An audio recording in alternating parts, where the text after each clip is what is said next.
घने जंगल के बीच एक डाकू का आतंक फैला हुआ था। उसका नाम था अंगुलीमाल। कहते हैं वह इतना खतरनाक था कि उसने 100 लोगों की अंगुलियां काटकर उनकी माला बना ली थी।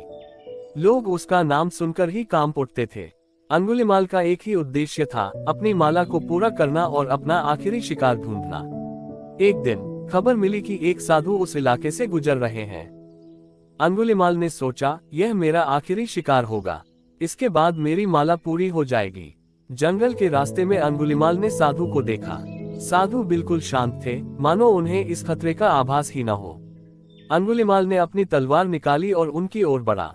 उसने चिल्लाकर कहा, रुक जाओ साधु, आज तुम मेरे हाथ से नहीं बचोगे। लेकिन साधु, जो और कोई नहीं बल्कि गौतम बुद्ध थे, शांत कदमों से आगे बढ़ते रहे। अंगुलीमाल तेजी से उनके पास पहुंचा और गुस्से में बोला, मैंने कहा रुक जाओ, फिर भी तुम चलते जा रहे हो।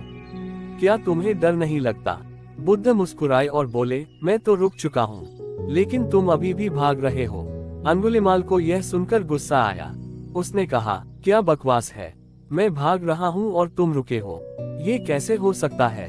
बुद्ध ने गंभीरता से कहा, मैंने अपने भीतर के क्रोध, लालच और हिंसा को रोक दिया है, लेकिन तुम अभी भी अपने अहंकार और बुरे कर्मों के पीछे भाग रहे हो। ये सुनकर अंगुलीमाल ठिठक गया। उसकी तलवार हाथ से गिर पड़ी।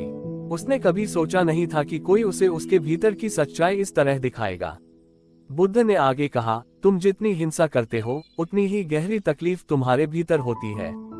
जो माला तुमने बनाई है, वह तुम्हारी आत्मा के घावों का प्रतीक है।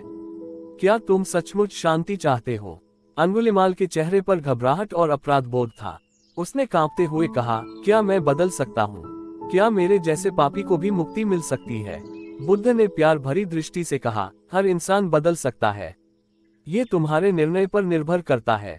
अंगुलीमाल ने उसी पल अपने बुरे कर्मों को छोड़ने का संकल्प लिया।